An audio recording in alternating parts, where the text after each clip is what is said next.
And this is really, really, really one of the most important things that you can do when you are dealing with a narcissist, either in your personal life, in your business life, or when you are negotiating with a narcissist. Is such a really, really great tool that you will have in your toolbox. And I actually say that you can use this either as, in a way, sort of a weapon or as a shield. Because when you're dealing with a narcissist, you definitely need both. And you can use this right away and in any time when you're communicating with a narcissist. It means, in a way, is like you literally become like a boulder. In a way, it's more like a boulder than a rock, but you can kind of think of it as gray rock.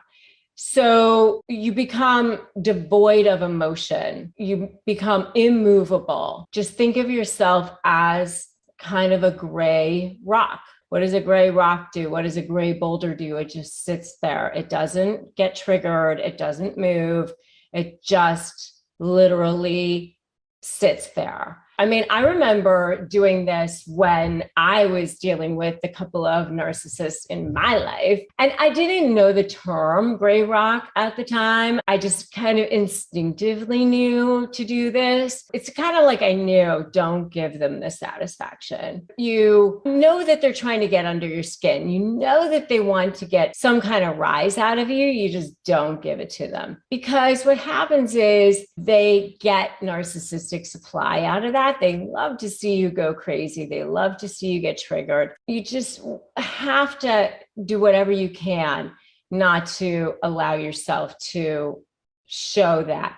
And that's why you really need to have those boundaries. That's why you really need to keep your interactions as brief as possible, because you know that you're going to get triggered, especially if you've had a longer term relationship with them. They know how to push your buttons. They just know exactly what to do to push those buttons. So you just try to be steadfast. You try to be indifferent. So here are some good examples. They text you. They text you something where they want some big dramatic response out of you. Just write back K, just like the one letter, just the letter K or KK.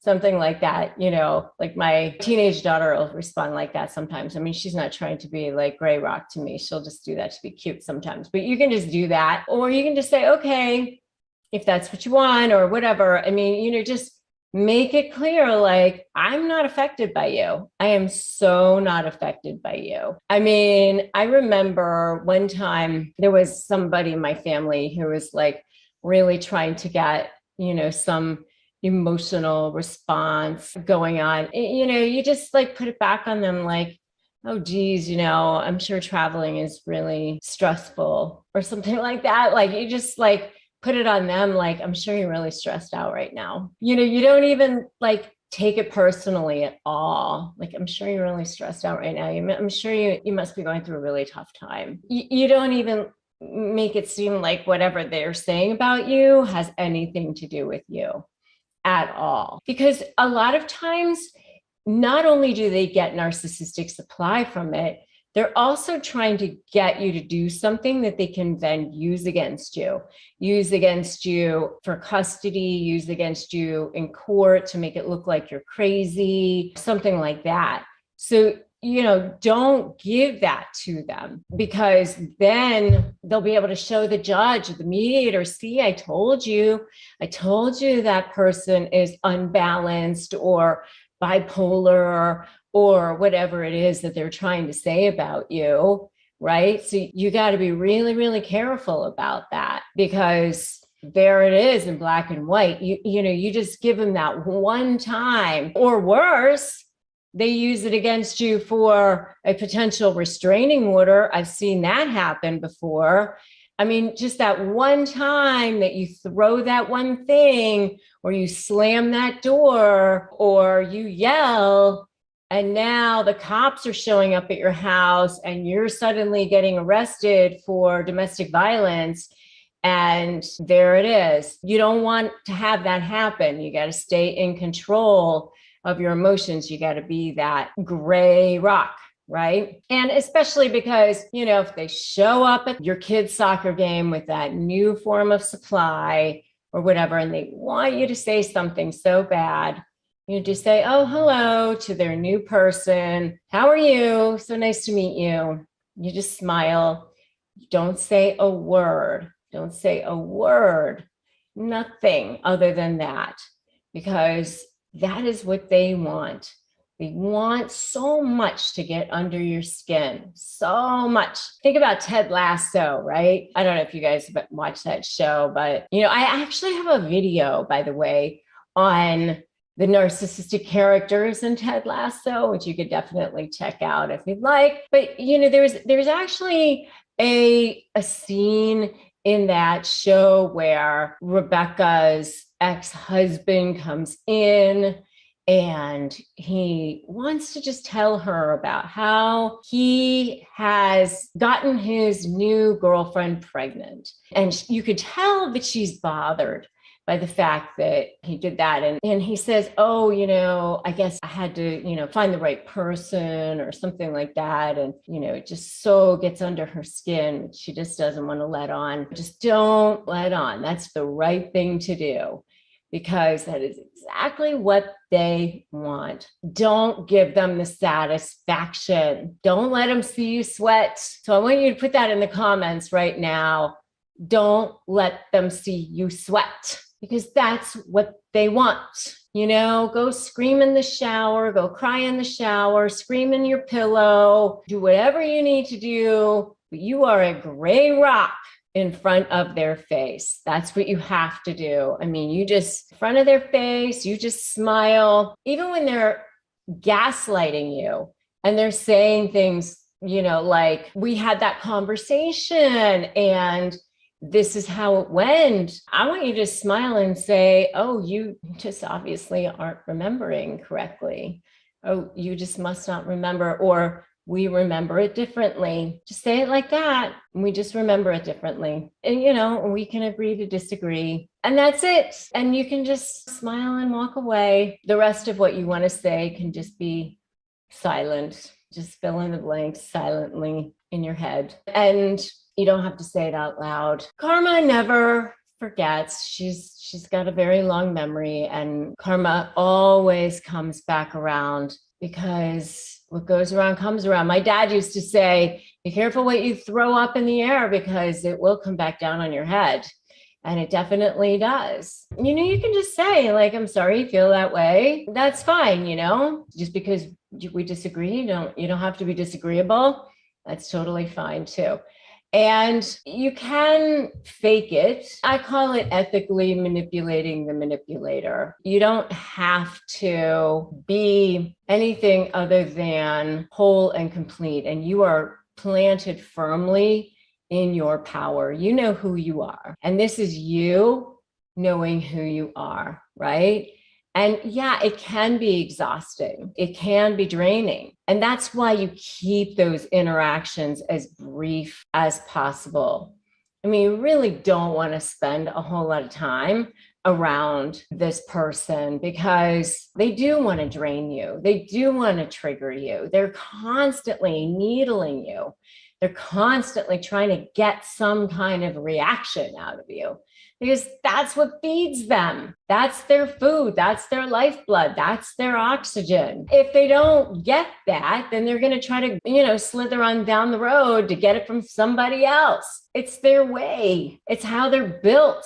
And you're not going to change that. You're never going to change that. I recently had a conversation with Marissa Peer, who's one of the most renowned therapists in the world. She won't even counsel narcissists. She won't even take them in her practice. You know why? Because she knows she can't change them. Think about that. She knows that there's nothing she can do for them. She'll help the people who've been traumatized by them, because she knows that she can help them. She knows that she can do something for them, but she can't help the narcissist. You know why? Because they have no self-awareness. They can't be helped. They can't be saved. So if the therapist who does hypnotherapy, who literally trains thousands of therapists all over the world, cannot help them, you cannot help them. You can't do it. You literally do not have the tools to do it. So what can you do when you're around them? You can just go gray rock. You use that as your shield. You use that as your weapon. You say, okay, if that's what you want to think, sure, I agree with you. Great, whatever. You just give them nothing, because you know why? They get bored. They get bored with a gray rock eventually. They're not interested in the gray rock. They don't care about the gray rock anymore. They move on from the gray rock because they want supply. They're not getting it from something that's not giving them any kind of feedback. You know, my husband and I used to have somebody in our family who was, you know, like trying to get a rise out of somebody. And then as soon as the person would finally be upset, like angry, like on the verge of tears, this person would be like, oh, now we're having a conversation. All right, now we're getting going. This is good. What? Yeah, but that's, to that person, that's what that meant, because that person was finally getting fed. You don't want to be food for a narcissist. That's no fun. So just, you know, become a gray rock, protect yourself, use that as your shield. You don't go to war without weapons. You don't get ahead in battle without weapons. You don't go to war without a shield to protect yourself, right? And when you're in battle with a narcissist, you need weapons. When you're dealing with a narcissist, it's either black or white. That's how they see things. You're either for them or you're against them. When you're in that discard phase, you are definitely against them because you become public enemy number one. So when it becomes time to say goodbye, they want to make sure that you go down before they go down. They want the whole world to see that you were wrong. This is when you see the birth of the smear campaign, right? So you got to have protection, and your protection will be that gray rock. Just become a gray rock. So no more supply, no supply for you, because you are no longer giving yourself to someone who doesn't deserve it. I mean, the types of false allegations or accusations when you're dealing with narcissists are really endless. I mean, completely infinite. And honestly, the funny thing is they will contradict themselves over and over and over again. That's the thing that's really interesting and also very, very helpful for you, because this is where you can start building your leverage. This is where my SLAY methodology will very, very much help you. Strategy, leverage, anticipate where they're going to go, be 2 steps ahead of them, and focus on you, your case, and your position. That's what the SLAY methodology is. And it will very much help you because they are liars. And you know what judges hate more than anything? They hate liars. And narcissists are lazy. They're also very, very lazy. They also ignore court orders. And judges hate lazy liars who ignore court orders. And narcissists are all of those things. And I'll tell you that at the end of the day, if you are just diligent in keeping track of these things, you really will be able to catch them. And so the thing that you have to remember is to just keep your wits about you and remember who you're dealing with and not allow them to get the best of you. Understand who it is that you're dealing with. And every time they do one of those things that they do, just say, thank you very much. You just gave me something else. Understand that what it is that you're building. You have to play a little bit of the long game. All right. So I'm going to give you 6 ways to deal with the narcissist false allegations, but just understand that yes, they do this. Yes, they're trying to trigger you. Yes, they're trying to get you to look like the crazy one. That's why they do it. They want you to be triggered, number one, because they get supply from it. Number two, they want you to look like the crazy one. So when you get sucked into that mud and you react, they go, oh, look, you're the crazy one. And you took that bait, hook, line, and sinker. They use your reaction against you. And there you go. Don't get sucked into it. So that's number two. And then number three, as long as you are giving them that supply, as long as they catch that fish, they will never leave you alone because you are giving them that supply. So you don't want to go into it because of that as well. All right, 6 ways to deal with the narcissist's false allegations. Number one, you can respond. Do not react. Do not react. And I know that that was where I was going, right? It's like they got the fish. Do not give them that. Unless you want to be that fish that they reeled in, don't be that for them. You can respond. Do not react. Just picture yourself. You're that fish that they've reeled in. Okay, don't be that. So that's one way to deal with the narcissist false allegations. Number two, make sure to document. And in my Slay program, I have 12 areas that you should be documenting. I have a whole chart on that, and I have a whole module on this, but make sure that you are being very, very diligent on how you are documenting, and do it in real time. Please do yourself a favor and do it in real time. It is so hard to go back and try to recreate, oh, what was that? What day was that? And they give you so much material. They really do. I remember a case one time where, the wife threw the son, it was like a 14-year-old son, threw him out of the house at 4:00 in the morning. She had a big fight with the son. It's like in the middle of December. It was like cold out. His husband had to go pick up the son. And she sends the husband an email saying, yeah, it's probably better if we take some time apart from each other. You should call the school bus service and have the bus start picking him up at your house, for now.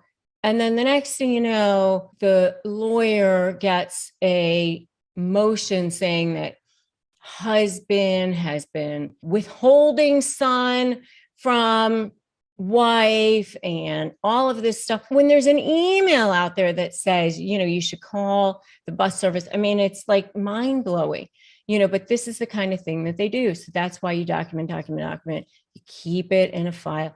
You just have all this stuff. You have it ready to go so that you don't have to go back. You don't have to go look for all this stuff. What day was that? You know what I'm saying? Keep track of it in real time. And I have a whole other video, by the way, on how to keep your cool against narcissists. Definitely check that out too. So that's number two. Number three is don't get sucked into the mud. Do not get sucked into the mud. Start looking at it as if you're a third party. Try starting to look at it as if you're an observer. I have a video where I was interviewing Judge Lynn Toller from television's divorce court. And she talked about that too, where you just start looking at it as if you're looking at something happening. Oh, I see that you're upset. Oh, I see that, you are unhappy about something. You want to tell me more about that? Because you have to understand that these are people who are just deeply unhappy and that's what you're dealing with. So, don't be surprised when they act like themselves. Be surprised if they act normal. Okay, so that's number three way to deal with a narcissist false allegations. And then number four is become like Teflon when it comes to those guilt trips. They're going to try to guilt you into things a lot of times. That's another way that they try to suck you in to this thing. One way, of course, is they try to trigger you by getting you angry or saying things. But another way is they try to guilt you into it. Oh, I thought maybe you might want to take care of your family, or I thought that you were a better mother than that, but I guess not. Something like that. Don't go for the guilt thing either. Become like Teflon, stand in your power. What's right. Just remember, keep your focus on what to be fair, what to be what's right, what to be what's equitable. Don't allow their manipulation to get inside your head anymore, because a lot of times the voices inside your head, especially if you've been with this person for a long time, are their voices and not your voices, and not the voices of what's reality or what's your own voice. And that's why, you've got to create these boundaries, and you've got to start staying away from them and keeping your interactions as brief and unemotional as possible, and just not allowing them to penetrate your space. So don't allow them to penetrate.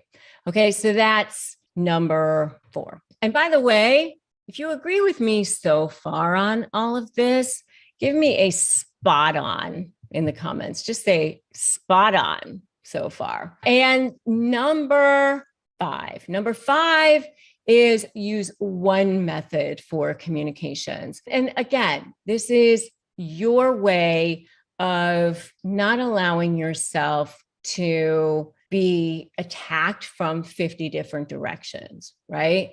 So you're going to use one method for communication, and it really should be just email or an app. If you have children, you can use an app. Again, they may try to goad you. They may try to say, oh, why do you have to be so rigid? We can talk in different directions. We can talk. How come we can't, just meet somewhere or whatever, especially because, they're going to try to push the boundaries, push the different directions. Just don't do that. Don't engage.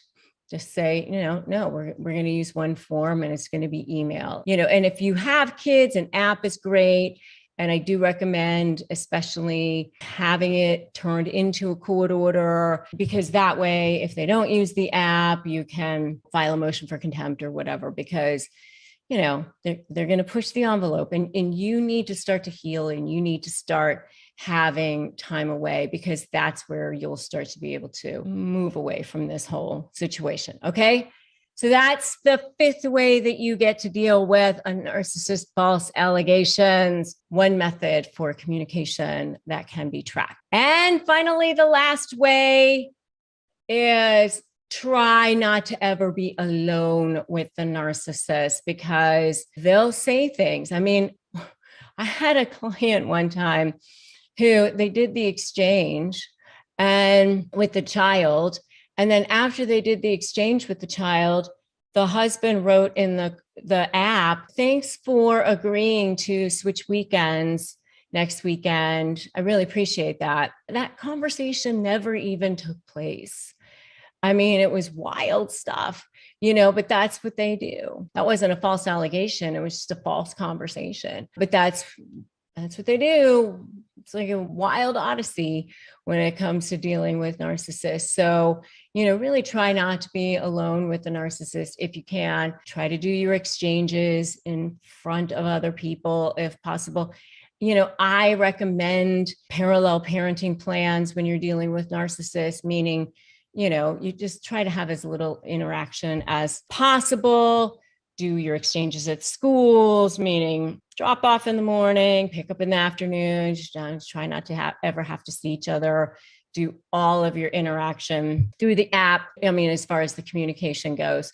So those are 6 ways that you can deal with a narcissist, false allegations. Basically, you're just trying to make sure that there's always a way that you can prove things. And as I said, there are always ways that you can beat narcissists in court. It's actually very easy to beat narcissists in court. Okay, so number 1, I'm going to give you 8 ways to become powerful and deadly against narcissists. So you're going to want to make sure that you stay all the way till the end. 8 ways. And number 1, recognize the narcissist traits, recognize their behavior, know their triggers, and that way you will know how to provoke them. You're going to know how to become powerful against them. You're going to know exactly what they're going to be doing. And once you can see it coming, and that way you will understand how they're going to be behaving. That is one of the best ways that you can become deadly against narcissists. Number two is to be confident in your own self-worth and your own abilities. They absolutely hate that. That's actually one of the best ways to become deadly against narcissists, is being confident in your own self-worth and your own abilities. That's number 2. Number 3 is assert yourself when needed and make sure that they know that you are not somebody who will be walked over or used by others. That is so, so, so important. And let me tell you something that is going on with narcissists. You understand that there are 3 different phases, basically, to a narcissistic relationship. It's that love bombing, devaluing, and then discarding. And during that love bombing phase, and this is whether it's a personal relationship or a business relationship. And I actually, in my life, had to deal with a narcissist in a business relationship. And so even if you're dealing with them in a business relationship, it's still the same kind of a thing. Sometimes that love bombing phase is also called the idealization phase. And during that phase, they are actually conditioning you. They're setting you up. They're looking to see if you're going to be a good form of what they call narcissistic supply, or what is called narcissistic supply. They want to see if they're going to be able to kind of get away with their behavior. They're conditioning you. They're looking to see how you're going to respond when they start devaluing you, when they start ghosting you, when they start acting in a certain way, when those red flags start popping up and you start to kind of go, well, I don't want to rock the boat. I'm going to go along to get along. I don't know if I should say anything. A lot of times it's just so subtle. And you're just not sure what's going on here. You, a lot of times, are an empathic person, or you're a good person. They look for people that are good people who are not quite sure. And a lot of times it's encased in a lot of great other things. So you're like, well, there's a lot of other good behavior that's kind of good. So you're not really sure. And so what happens is you've been conditioned. And so now you have to start asserting yourself. If you want to start to shift the dynamic, if you want to start to change how things are going to be, you have to start incrementally shifting so that you're now actually changing the power dynamic. And that's what you have to start doing. So number 3 is asserting yourself when needed. And now you're actually no longer allowing them to walk over you. And it's actually it's going to start to feel uncomfortable for you because you're not used to it. If you've been a victim of a narcissist, you get nervous about how they're going to react. And they will react because narcissists, they'll start to have their tantrums, but you just have to kind of get through that phase. It's almost like having a 2-year-old, where you have to kind of get through that phase where they will react. And you just have to understand that that's what they're going to do. So that's number 3. And number 4 is sort of closely related. So number 4 is establishing boundaries with the narcissist and including setting clear rules for what is going to be acceptable behavior, what's going to be tolerated, and avoid giving in to their demands and being okay with understanding that, it may end up getting worse, and that's okay, because it will probably get worse before it gets better, but it will end up getting better. And understand that this is the only way to get a narcissist to respect you. And I do have a whole video on much more about that. And definitely check out my video. It's actually called "This is the Only Way to Make a Narcissist to Respect You." Definitely check that out. The next one is stay strong. Stay strong, especially if you are feeling low or vulnerable. Remind yourself that all the good qualities about yourself, just stay strong. The next one is know that you deserve better. Know that you deserve better than a relationship with a narcissist. And, right now, I want you to just put in the comments, stay strong, stay strong. All right. Number 7 is keep your distance. Keep your distance, because they will start to hoover you. They will start to come back. They're going to start to, try to test you to see if you're going to be weak. They're going to try to see if maybe there's some holes in your boundaries. They're going to see if maybe you are going to allow them to come back in some way, or that, maybe that there's some way that they can come back and get some more supply out of you. And so you really, really have to make sure that you're going to let them know that no, you are distancing yourself as much as possible. And number 8 is just remember who it is that you are dealing with. Remember, they are not going to change. Remember that you are not going to get closure from this situation. You are not going to be able to get them to understand your position. You are never going to be able to get them to acknowledge anything that you ever did.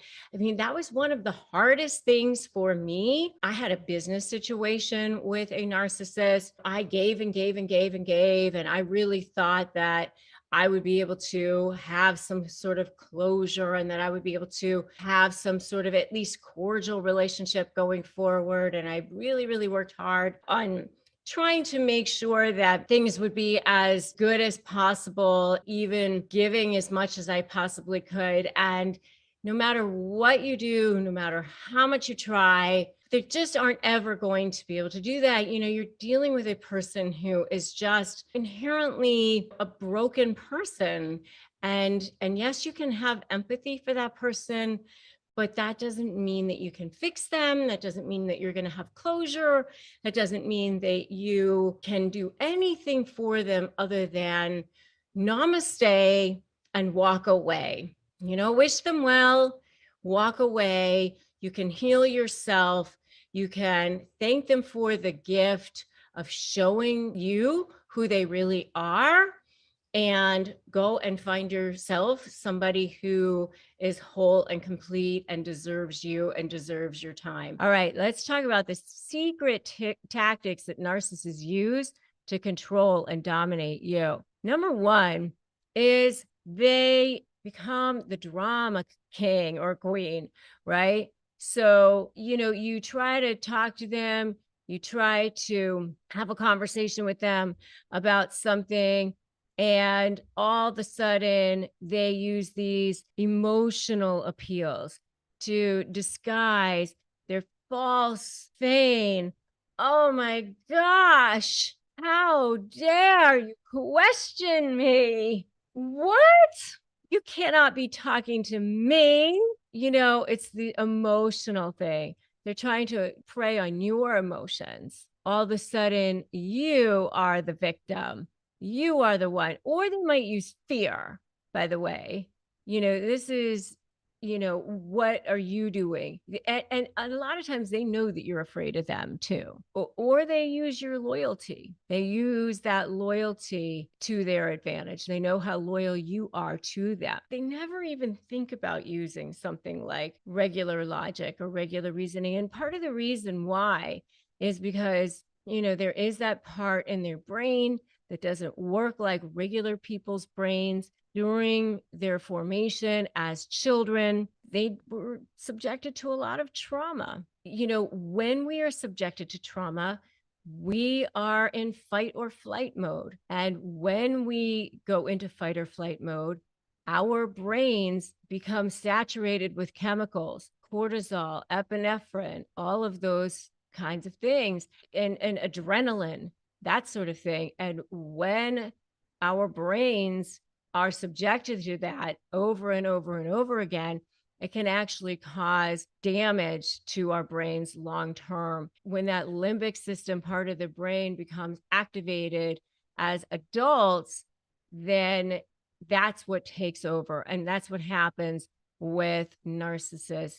They are presented with stimuli in adulthood where they feel like they are being attacked. And then that narcissistic rage, so it's called narcissistic injury. And then when that narcissistic injury becomes triggered, that narcissistic rage comes flying out, and they think that they are being attacked in some way. It could be just the slightest little slight. They heard a tone, they saw a look, they felt something. And so they don't process things in the same way that we process things. Just remember that when you're dealing with a narcissist. All right, so the second thing is this everybody nobody. Remember, they see things in black and white. Narcissists don't see things in grays. You're either for me or you're against me, or everybody or nobody. Everything is all one way, one thing. And remember, when that narcissist brain takes over, then that's how they think, right? But one of the things that they do is they like to make you think that, especially during the discard phase, that everybody's lining up against them and nobody's going to be on your side. And so that they've got this whole army of people on their side, and no one's going to be on your side. And so they start making you feel that way right from the beginning. And so right from the beginning of that discard phase, they will say things like that to you. So they're called those flying monkeys, and they want you to feel like that's what's happening. All right. So that's the next one. The next one is, what I call the judge and jury. This is where they will start to say things like, prove it, or they'll say, I'm recording this conversation, or I'm videotaping you. I'm going to have to videotape you because I can't trust you, or are you recording this conversation? They want to prove things all the time. They need to prove things, or they want you to prove things, or they'll say that they'll assert that a point is proven innocent until proven guilty, and they love to take credit for things, and I'm right unless you can prove me wrong, that sort of thing. But they don't act the same way with you. You're not trustworthy, of course. They constantly are attacking you, saying that you're not trustworthy and all that sort of thing. I mean, constantly. And if you've seen any of this, give me an amen in the comments, by the way. And I'd love to see the other kinds of things that you guys have seen also. Just throw them in the comments. Let me know. The next one is what I call labeling. And they love to label people, and they love to judge. They love to judge, everybody on TV is something. They judge people as they're walking down the street. They judge all the neighbors. Everybody's worse than them. They've got something to say about everybody. That person's ugly, or that person's fat, or this person's a loser, or that person doesn't have any abilities on anything, or this person's a terrible cook. I mean, they just don't like anyone. They really just don't like anyone. And they love to invalidate people because it makes them feel better about themselves, and they just don't feel good about themselves anyway. They hate themselves inside. So as you'll just notice that they're super judgy, so that's another way that narcissists control and dominate you and control and dominate other people. And, they'll be talking about you, and they'll be talking about other people as well. Okay, so ways that narcissists put stress on your body, and you're going to want to watch all the way till the end, because there's something that I didn't know about. There's something really that everybody thinks that they know about, but it's actually something that it's not as common as you might think. It's something that everybody thinks is super common, and it's something that's different than everyone might think, that I want to tell you all about at the end here. So the first one, though, is chronic fatigue and in issues on your adrenal system. You're just so tired all the time. You don't even realize how tired you are. It affects like your sleep.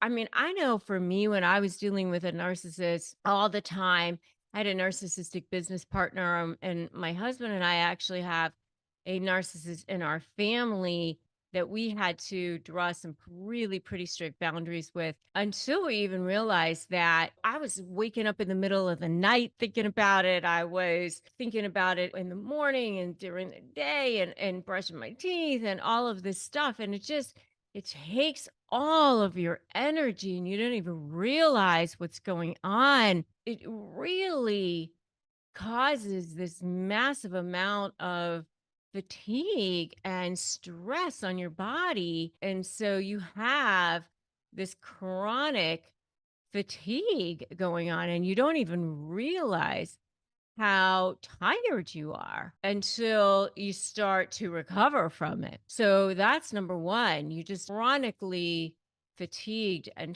tired, and you don't even realize why. That's the first one. Another way that narcissists put stress on your body, it really is actually stemming from the adrenal problems and the chronic fatigue, is weight problems. Because what happens is, when you have so much stress on your body, it actually starts to cause issues with your A1C levels, and it slows down all kinds of other issues in your body, your metabolism and everything else. And so you actually start to develop weight problems, which actually causes all kinds of other issues in your body, not to mention problems on your joints, which in turn causes more problems with fatigue and more problems with your other systems and your other organs and everything else. And one contributes to the other. It's just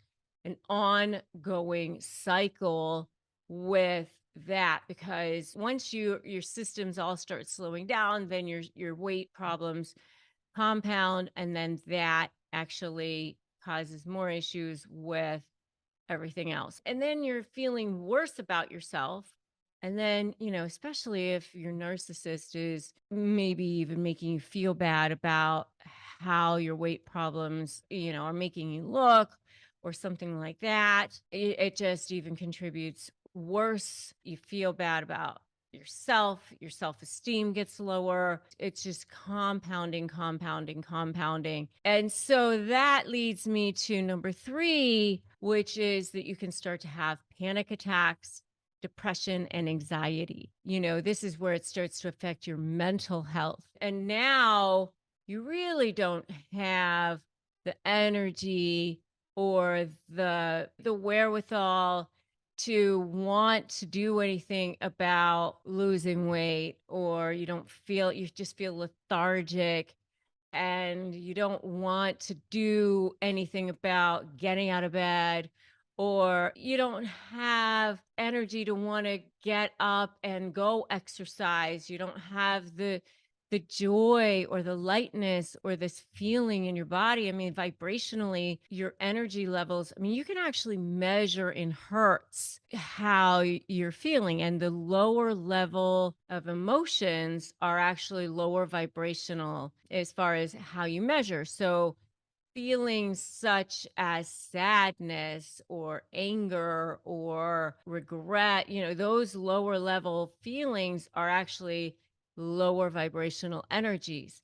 Feelings such as happiness and joy and contentment, they're much, much higher vibrational energy levels. And so interesting because you don't feel like doing anything and it all ends up compounding on itself. And so that takes its toll on your body because you just don't feel like doing anything. And then it gets worse and worse and worse, especially if this person is now continuing to degrade you or debase you or say things to you like you're worthless or you're good for nothing or no one loves you or I've talked to everybody in the neighborhood and everybody agrees with me that you're worthless, or no one in your family even loves you, and they say these things like that. And, I have a whole video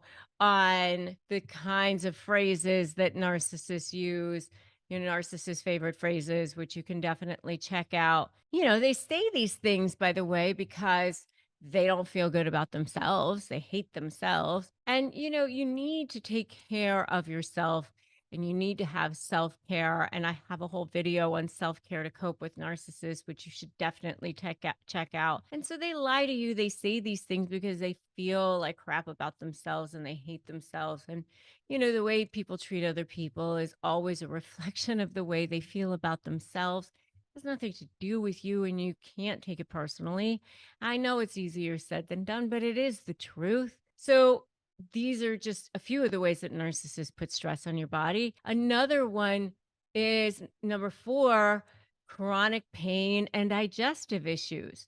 You can start to develop issues with autoimmune diseases, irritable bowel syndrome, fibromyalgia, lupus, all sorts of issues like that. I've heard many people talk about those kinds of things to me. And, that's a major problem, which is why you definitely need to start taking care of yourself, even if it's just breathing exercises, somatic exercises, put your hand on your heart, put your hand on your stomach in the morning and say, I am healthy, I am loved, I am at peace. Just start doing those kinds of things. Start at least a few times a day, stop and take some deep breaths. And when you're in stress, you don't realize that you start breathing in a much more shallow way.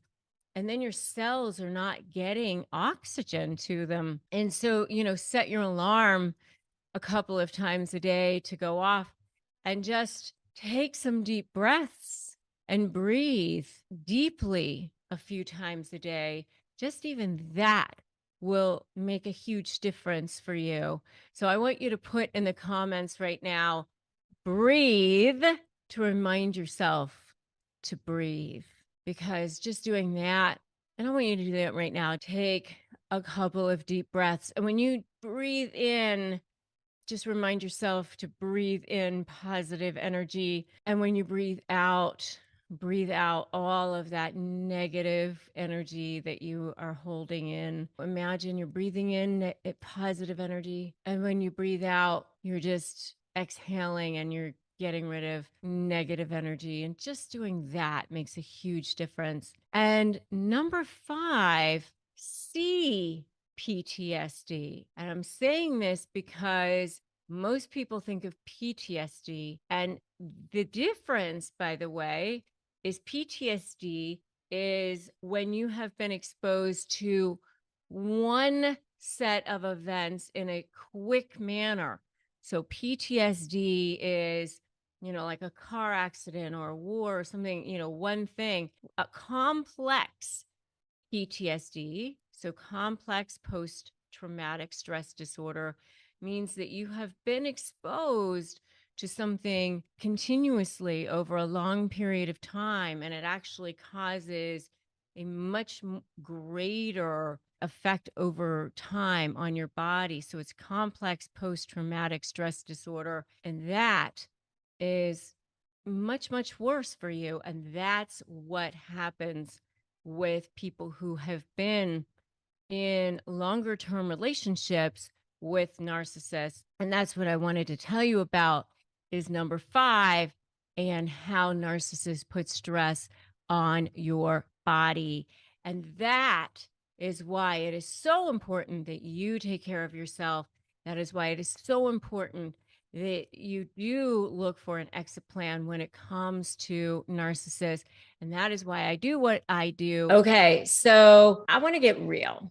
I want to get real. Sometimes it's hard to have a conversation about abuse and about emotional abuse in particular. I mean, a lot of times people only really want to talk about certain types of abuse, and emotional abuse, especially when you are in a toxic situation. I've practiced law for a long time, and they talk about no fault divorce, and people like fault doesn't matter and all that sort of thing. And first of all, I want to dispel a myth, because a lot of times people think, well, no fault divorce means fault never matters. And that is definitely a myth, because no fault just means that you don't have to prove fault in order to get a divorce. Like years ago, you had to prove fault in order to get a divorce. No fault means is you just don't have to prove fault in order to get a divorce. Years ago, you had to have certain grounds like abandonment or something like that. Now you just have to say irretrievably broken or whatever. But it doesn't mean fault never matters. Fault can come into play. For sure, there are times that fault can come into play. Now, emotional abuse is a little bit more tricky, though, because it is much harder to prove in a divorce situation. And suffice it to say, emotional abuse is certainly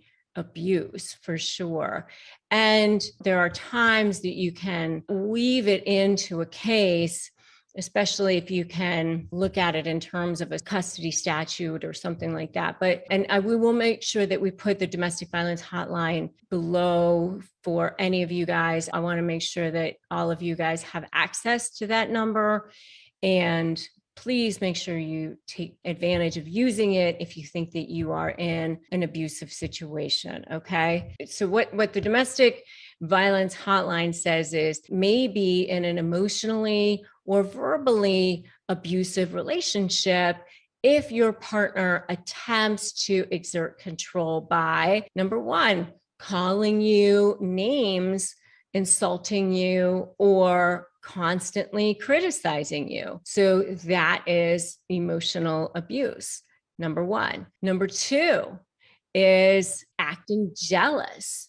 possessive, or refusing to trust you. So that is another way that you can be considered to be in a emotionally or verbally abusive relationship. Okay. Especially if somebody is constantly accusing you of doing things just for no reason whatsoever. And I mean, I remember one time I had this client, she almost literally looked like a nun. She was this older woman who would wear these cardigan sweaters, like buttoned up to her neck. And she had this short gray hair, and she would not wear any makeup. And her husband was this Middle Eastern physician who had been very, very successful. But she was so sweet and prim and proper. Literally, if she just, spoke to another male, because the other male would say hello to her in an elevator or something, he would accuse her of having an affair with this other male. I mean, he was so paranoid and so ridiculously, insanely jealous. That was so emotionally abusive. So acting jealous like that in a way that's just not rational can be very, very emotionally abusive. to you. Okay. The next one is isolating you from family or friends or other people in your life. You're not allowed to make phone calls at a certain time, or you're not allowed to go see people at a certain time. I remember knowing somebody one time where the husband would actually take note of how many miles were on the car and wouldn't let her drive. That's so emotionally abusive. That's the next one. The next one is monitoring your activities with or without your knowledge, including demanding to know where you go, who you're in contact with, how you spend your time, constantly monitoring you, putting a GPS on your car, things like that. Why do they need to do that? Constantly controlling you, knowing where you are. The next one, attempting to control what you wear, including clothes, makeup, or hairstyles. I remember having a client one time where she had been married to a malignant narcissist, and she talked about when they finally got back together, she had left him. And then when she got back together with him and she thought he had changed, and they were going to therapy, and they were getting ready to go to dinner one night. And under her breath, he said something about, oh, lipstick.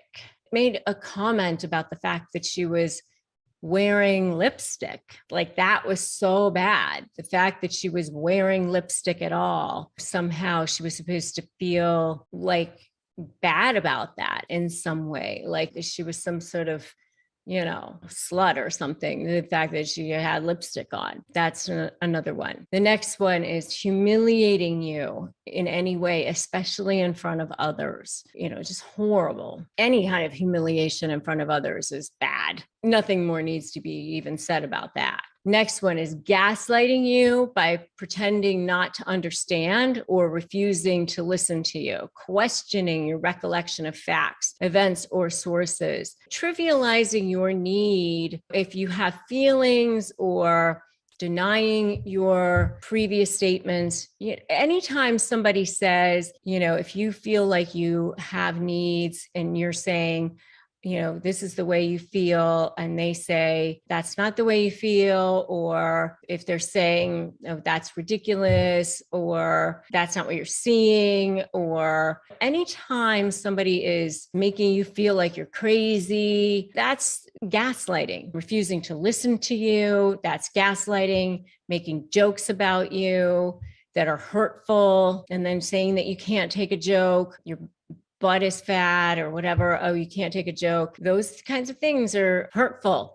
You see a text message exchange between your significant other and somebody of the opposite sex, and it looks suggestive, and you ask them about it, and they say, oh, you're reading too much into it. You're probably not. That sort of thing. So that's gaslighting. Next one is threatening you, your children, your family, or your pets with or without weapons. Any kind of threatening. If you do this, this is going to happen. You better stop it. Where you feel in fear, you're worried for your safety, you're worried that something's going to happen. Never okay. Absolutely never okay. Damaging your belongings, including throwing objects, punching walls, kicking doors. Never okay. If your property gets destroyed, things get broken, that's just absolutely never okay. Blaming you for abusive behavior, again, never okay. I go back to a Maya Angelou quote, which was always so perfect. When people show you who they are, believe them the first time. Okay. And then when they try to say they're sorry, it's like that narcissist faux apology. It's probably a bunch of crap. And I have a whole video on what narcissists really mean when they say they're sorry. And you can definitely check that out. Probably sorry, not sorry. Don't believe them. Stand in your power. And, you can put that in the comments. I stand in my power. Put that in the comments right now. I stand in my power. Okay, next one is accusing you of cheating or cheating themselves and blaming you for their actions. You know, that projection and deflection or lying and denying, always narc moves. All right, or cheating to intentionally hurt you and then threatening to cheat again to suggest they're better than you. They're always going after better forms of supply.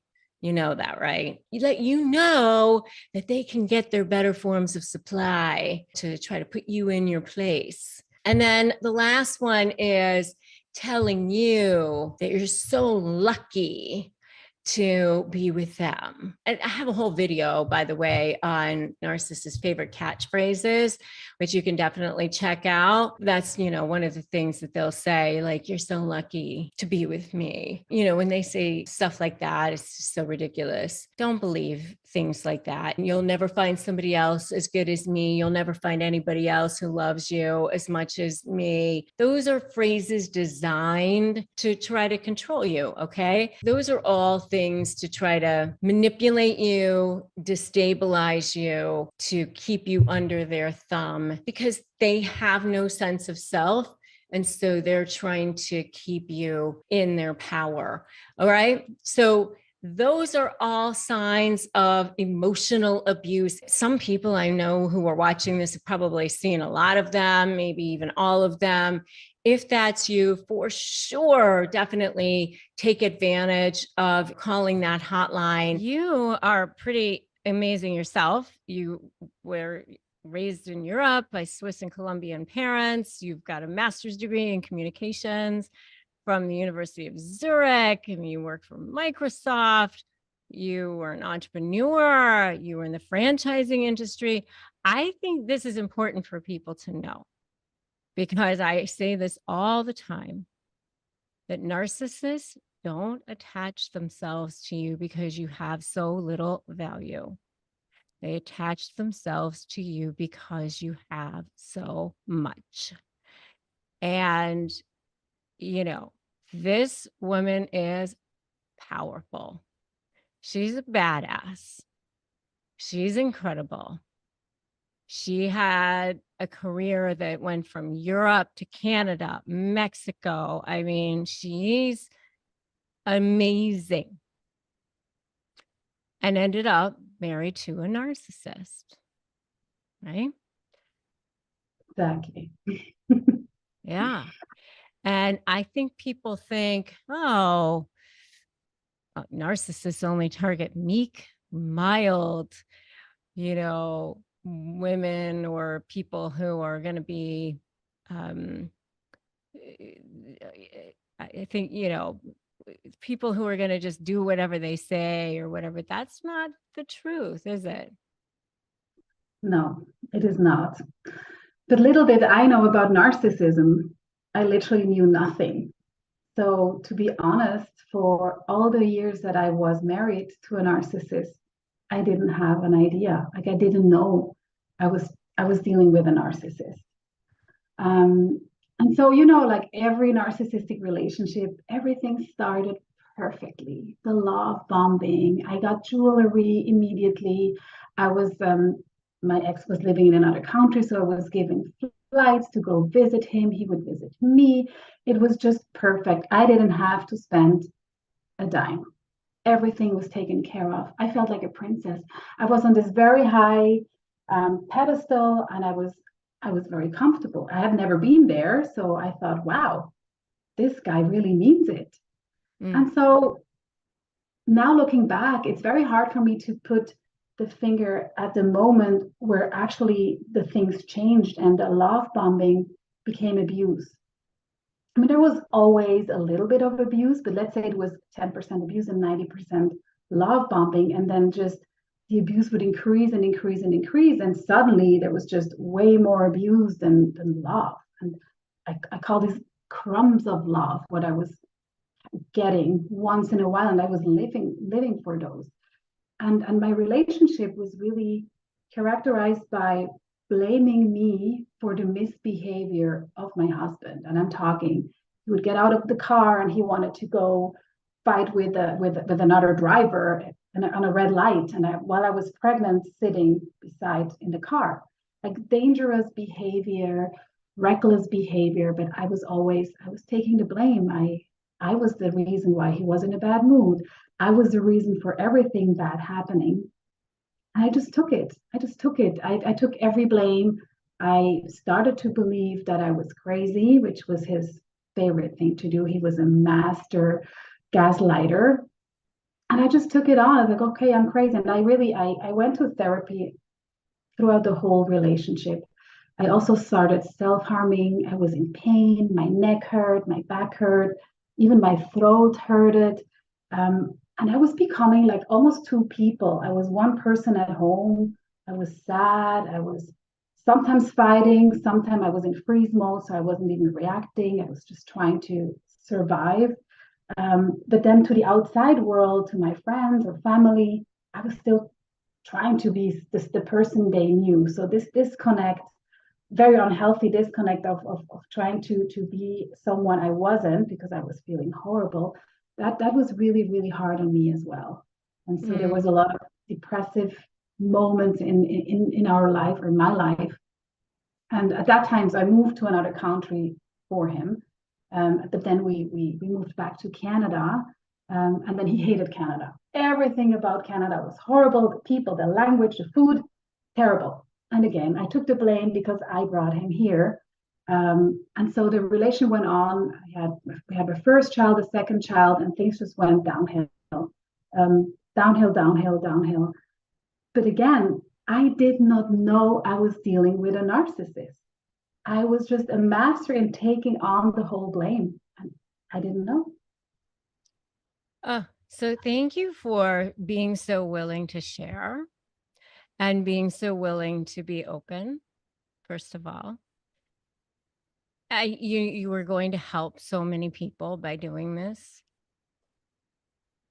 Second of all, I want to take you back because I think it's going to help people if we go back, because there are so many people who are going to be listening to this who are where you were. And so I want to go back to that place where, first of all, what kinds of things did he say exactly to get you into, what kinds of words did he use for the love bombing? What kinds of things was he saying during the love bombing stage? I think after about 2 hours of our first date, he told me he feels a connection that he's never felt before, and that he thought we were soulmates. About that's So the second time I saw him, because again I was living somewhere else, or when I came back, the second time I saw him, he asked me if I wanted to be his girlfriend. And instead of thinking that's not normal, I thought, wow, he's so in love with me. And it went on and on. And so he would always pay for everything. And he would tell me that I'm his princess and that I didn't need to do anything, that he would take care of me. Always say, I take care of you. I want to take care of you. And he really knew what types of questions to ask. So I opened up completely. I was extremely honest. I told him everything, all my pain, all my problems from the past. And he really said, oh, that's never going to happen with me. I'll take so good care of you. And I believed him everything. Another thing he was very good at is future faking. So I'm very goal oriented at work, but also in life. I always know where I'm headed. And I always have my goals and my dreams. And coincidentally, his goals and dreams were completely aligned with mine. And that's also one of the reasons why I stayed in the relationship, because I thought, well, at least we have the same goals and the same plans for the future. But it was all a lie. Right. And what kinds of red flags did you ignore? Oh my God, Rebecca. There were so many red flags, but it's also, and now I know they were red flags. Some of them I just didn't know it was really the lack of knowledge and information that I had at that time, but just the relationship evolved way too quickly. And because also the distance, I just moved with him right away. A couple months later, I was pregnant. It's just the pace of the relationship. And his humor was only mocking people. And he would mock his own friends. He would mock his coworkers, his bosses. Like everybody around him were idiots, stupid, ugly. And that did bother me because I'm a very positive person and I always see the good in people. And he would say that about people that I really loved. And that was very hurtful for me. That was a big one. And he was always unhappy. So he is a covert narcissist. So the victim, so always being the victim, that's a very typical one and a victim for everything. He was always unhappy. He always painted a picture of himself like he was a superhero, but because of everybody around him, and then also including me, he wasn't able to achieve his full potential. Yeah. And then of course that turned to you, right? Of course. Yes. And so how did that happen? How did the devaluing start? It's very tough to say exactly that moment, but I think it was around the time I got pregnant the first time. I was very focused on being pregnant for the first time. Number one. Number two, I was very nauseous. I felt bad. So I was focusing more on me than on him. And I think that was terrible for him. So the narcissistic supply that I was usually giving him all the time wasn't coming as he was used to, and that he couldn't have it. He was horrible to me when I was pregnant. And I think that's when the shift really happened, and we never came out of there. Yeah. How long were you in this relationship? Total 7 years. Okay. Yeah. And how did you feel at the darkest place? Can you give us some color around that? Can you describe how you felt? Well, absolutely. I always had symptoms, so I always was in pain, like physical, but I went through phases of depression. I had a very low energy, and you see me, I'm a very energetic person. So for me to be completely low energy, I could barely get out of bed, and those symptoms just became more and more severe. I was self-harming, and at the end of the relationship, I was self-harming daily. And the worst moment was I had given up on myself. I believed I stopped fighting, fight, flight, freeze. So I stopped fighting and just completely went into freeze, accepting that I'm crazy, that I'm a horrible mother, that I'm a horrible wife, and just altogether a horrible negative person. I took it in and I just completely accepted that just to be in peace. I just didn't want to fight anymore because I had no more energy. I was in absolute survival mode. And I could feel almost like as if I was beside myself. I was so far away from me as who I am, from my essence, that I could feel myself being beside me. It's the worst feeling in the world. Wow. You could feel yourself being beside you. That is so powerful. Like your true self almost. Yeah. It's almost like your soul is inside you, in there somewhere. Really like your real. I almost get the chills. Yeah. So how did that change? Where did the pivot happen? So I'm still not knowing that I'm dealing with a narcissist. So I'm at these very dark places, still thinking that's just me and something is wrong. And I was constantly researching personality disorders for me to see what's wrong with me. And then being a mom of two little children, not being able to function the way I wanted to function for them. Like it was very, very, it was killing me. It was really, really bad. And it was a more coincidence. So on an average day where I was being told that I'm a bad person and that I'm crazy, my ex-husband went on to tell me, you're not even able to do therapy right. Oh my God. I kept thinking, oh yeah, because I had given up on myself. I didn't even continue therapy at that time. I said, oh, good idea. I'm going to go back to therapy. So I make an appointment. It is COVID, so the appointment happens over the screen, like we're talking right now. And I'm just sitting there and I'm saying, I'm here because my husband says I'm crazy and that I'm not even doing therapy right. And the therapist tells me, is he a gaslighter? Is he gaslighting you? And I'm like, guess what? I had never heard that word before. It was a new word. What is that? So she sends me over a little overview. And I'm starting to read. So all like sentences that gaslighters use a lot. Things like, I never said that, you're crazy, you're too sensitive. And my eyes like popped. I'm like, I cannot, this is a thing? Like people do that on purpose? I couldn't believe it. It was like she just lit a match in a very dark tunnel. And I'm like, what is happening? I couldn't believe it. This was a thing. And then she went on and said, he probably also lacks empathy. Sends me the next overview. And I go through the list again. I'm like, oh my God, it's him. This is my husband. So I had a lot to chew on. I went home for the next 3 nights because during the day I was still a mom and a wife.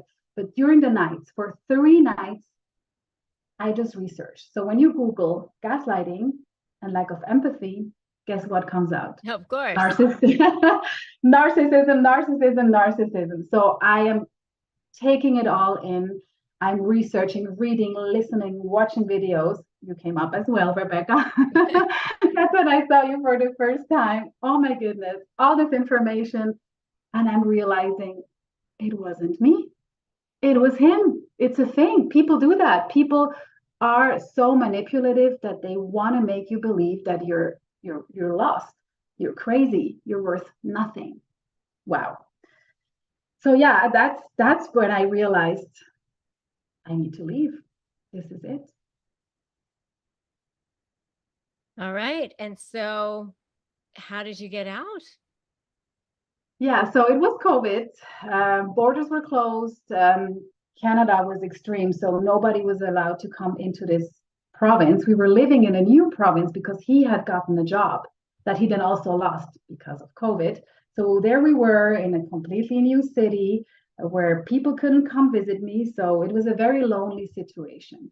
And I knew I had to leave, but I didn't really know the mechanics of it. So I just told him, I sat him down literally, and I went through the most horrible things he had done to me during our relationship. And I just needed to hear it one more time. And of course, he blamed me as always. It was all my fault, his horrible behavior, all because of me.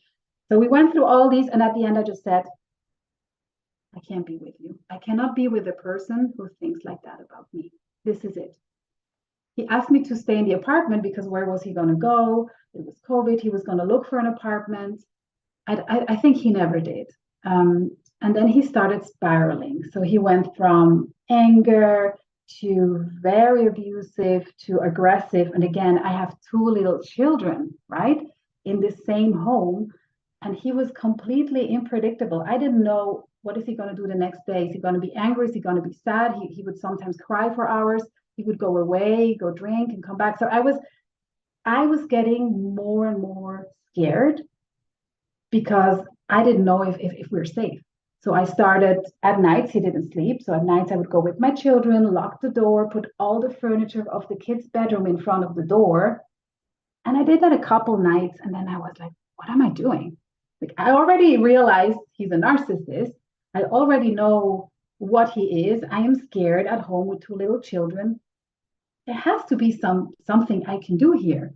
And so I called one of my friends from here and she said, why don't you look up women's shelters? Like, oh, okay. And I call them and I'm almost apologizing, thinking I do not qualify to go there. Yeah. And I'm giving them my story, and they're like, okay, is he home right now? No. Okay, pack your things, pack the kids, come here immediately. And this first conversation with people who understood me and validated what I had gone through, oh, it was so liberating, Rebecca. I just felt so good. And from there, I just, yeah, I mean, the locks were changed at the door, and that's literally how I came back. And yeah, so that's how I left. Oh my gosh. It's so, I mean, were you like adrenaline flowing and Yeah, absolutely. But the thing is, there's the degree of manipulation, and that's what they told me at the women's shelter. Like, try to talk from yourself. We feel like you're still blaming yourself, you're still making excuses for him. Just try to talk from your own self. And I was in shock. Like, wow, I couldn't. I had such a hard time doing that. So yeah, it was an extreme experience. yeah. I'm so proud of you though. I mean, so strong. And somewhere around there, that's when you found the slave program. Rebecca's voice and content has been with me throughout the most darkest moments in my life. And it was a light in a very, very dark tunnel that I had to go through after I ended a relationship with my ex-husband, who was a narcissist. Her words, she doesn't sugarcoat, and that's what I love about her. Her words were always with me and gave me a lot of power, and gave me what I needed to get through this. If you are divorcing a narcissist, if you're separating from a narcissist, you really need to listen to Rebecca Zung's program. It absolutely is helpful. It helps you get through the worst moment in your life, and it's a light at the end of the tunnel. So, and how did the program help you shift your mindset to feel empowered and all of that? So I was extreme. I felt extremely great after I had just left the narcissist. But then after I got a lawyer and I was told, your kids have to see their dad. That's when my new great world just broke again. And I was again, like, I felt terrible again. Like, how is this possible? How am I going to give my kids into the care of this man? And I felt like a victim. I felt like a victim from the legal system. I felt like a victim because the narcissist seemed to get away with everything. I had some people in my friends and family circle who were blaming me, and they had some very rough things to say, because separation, with little children is not a thing you should typically do. And I felt very, very small, and I felt like excuse me, I felt like a victim. And when I heard your content and your words, and that's what I love about what you say. You say you have to make a decision. You have to make a decision. It's you can either be a victim forever. That's very easy, but you can also make a decision and say, no, there is something I can do. And also, I've been in franchising most of my career. And if you look at franchising is a business in a box. That's exactly how I felt. I'm in a box. But some franchises are more successful than others, and it's because of the individual that is in them, that owns them. I'm like, oh, I'm owning this box. Okay, so I am going to be successful in this box. It's not easy, but there's something I can do. And as I was looking at me in this box, I was not just seeing one individual. I saw a lot of parts that were there. I was a mom, first and foremost, but I was also a professional. So I was a daughter as well. I was a sister. I was a friend. There were so many things, and there was so much potential in there to be better in everything. And starting with the physical, I started to go to the hairdresser again. I made my nails. I started putting makeup on again, and going to the gym, and being sporty. So I just transformed myself, being maybe in a box, but just looking at what I can do rather than what I can't do. And that those are your words. Oh, I love it. So, and you wanted me to ask you about the importance of consuming relevant content. Talk about that. So that was absolutely crucial to me. So it was COVID, it was a pandemic. People that I love and family members and my friends were not allowed to come to support me. So everything was online. So all the information that I was consuming, the voices that I was hearing were influencers such as yourself, Rebecca, were people that talked about this topic. And I became every Monday I knew the new episode is going to come out from your podcast, and I had to listen to it. I was really every Monday there was this moment of peace, and there was something inspiring for me, and it just that kept me going and going and going. And I mean, your content is just absolutely amazing, even without a pandemic. But if you have nothing else, it's just having this voice there that is holding you. And I think it's your German side because you're also to the point, no sugarcoating. It's like, bam, you have to make a decision. You have the power, but you have to grab it. You have to do things to get out of it. I love It's it. very empowering. Yeah. And now you are a certified narcissistic trauma informed coach. Wow. What is that? Yeah, so as I was going through my own healing journey, I did a lot of things intuitively. Like I got myself a spiritual guide to connect mind, body, and soul again because I was so dissociated from I was numb. Like I could barely feel anything. At the end of the relationship, I could barely feel the love for my children. I knew I loved them. I gave them kisses and hugs, but I couldn't feel anything. I was completely numbed out. And so, with a lot of meditation, we time traveled, we went to my childhood and made sure that we also got rid of everything that had happened in the past, which is what brought me into a relationship with a narcissist in the first place.